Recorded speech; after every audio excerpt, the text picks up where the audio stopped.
Are you a landlord worried about squatters potentially taking over your property? Well, if you're in California, you should be, because the way the laws are written here, squatters do have rights and sometimes have to be evicted through the court system. It's a headache. We've dealt with it firsthand here, and I'm gonna give you all that you need to know to protect your property from squatters. I'm gonna unpack how they get in, what you can do to keep them out, and then how to actually handle it if you do find yourself in the unfortunate situation of having a squatter. We've dealt with a few real life situations, and so we'll tell you from firsthand experience what worked and what didn't. And stay with me till the end, because I'm gonna unpack this new proposed California law that would actually give landlords more rights and protections against squatters. Ooh, some justice for law-abiding citizens. Let's go.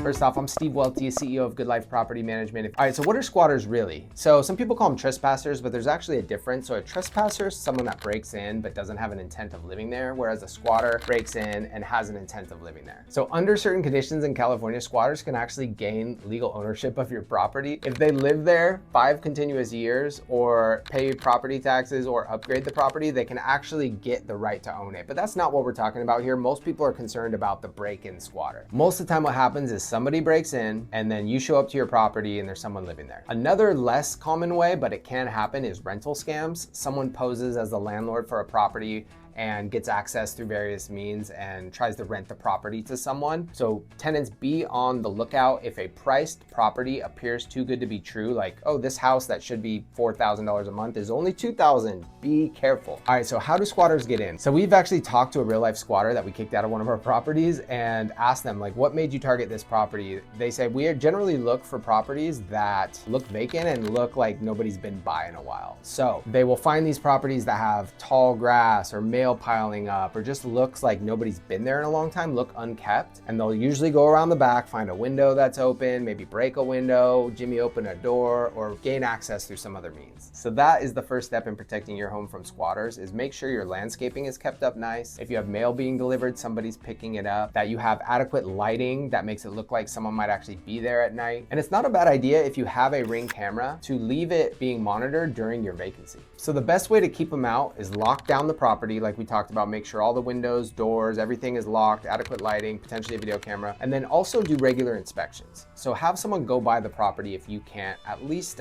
once or twice a week. Let neighbors know you'll be renting out the property to report suspicious activity. If the property is going to be vacant a while, you can post a no trespassing sign. This will give you additional leverage if a squatter does come in and the police have to come. And it's also a signal that this property is being actively monitored, so those signs can be a good approach if it's going to be a long-term vacancy especially. Now, one of the best tips to keep your property squatter free is to keep it occupied, right? If we keep a renter in there, we won't have these vacancies. So in a softer market like we have as of this video, being a little bit more conservative on rent increases, making sure we're doing a good job for the tenants and responding to maintenance requests, really catering to, you know, what will keep them in the property to prevent having a vacancy in the first place. So what do you do if you find a squatter in your property? We've been through these real life situations, and here's my step-by-step recommendations. Number 1, call the police immediately, and do not leave that property until you get that person out, because you will find that calling police to your property is not like it used to be. It's not as easy as, hey, police officer, come over here, and then they're there in like 30 minutes. It's hard to get police officers to properties unless there's like a very serious offense going on. So this might be your only shot to get them to remove this person. Hopefully you can show them signs of forced entry. If you can, there's a much better chance that the police will remove them. Now, if the squatter was able to get in through a means where there's not signs of forced entry, and especially if they claim to have a lease, sometimes it can be harder to get them out of a property, but fight like heck to show the police officer they don't have a lease, here's my system, here's my software, here's, you know,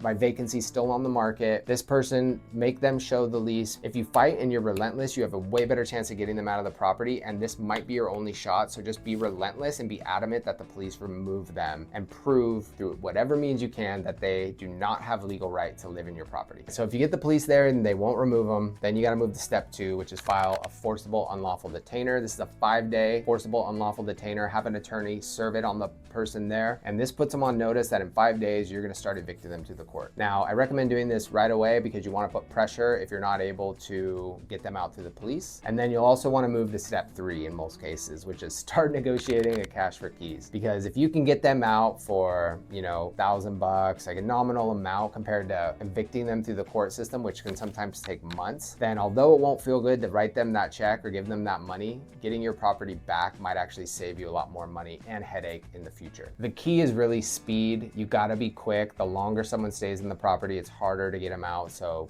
be quick and get them out to the best of your ability as soon as possible. Now, there are some services out there, let's say, that will take out squatters for you. I don't personally have experience with them, but through most research, those are very risky options. Some of these companies will kind of skirt the law a little bit or go into certain gray areas. I'm not naming any names and I don't have direct experience, like I said, but just be very careful, because the last thing you want to do is to make a matter where you're the victim into a matter where suddenly they're the victim and now they have this lawsuit against you for violating one of California's, ridiculous squatter laws that protect squatters at the detriment of law-abiding citizens. But there's a twist. There might actually be help coming. There's a new proposed California law that would strengthen landlords' rights to evict squatters. So this bill is called AB 897. It's proposed by Representative DeMaio, and it would do three things. Number one, it would create an arrest process for squatters. Two, it would require squatters to produce certified documentation to avoid being removed from a property. So put the burden of proof on the actual squatter, not on the landlord. And three, it would legally define what squatting is. While the bill hasn't been voted on and it might still have some amendments or changes, this is a good sign for landlords. And if you want to see more bills like this, I recommend you contact your representative, let them know you like this bill and you want to see more strengthening of landlords' rights in situations that are clearly ridiculous, like someone breaks into your property and has no right to live there, but you got to evict them through the court system and pay their utilities while they live there.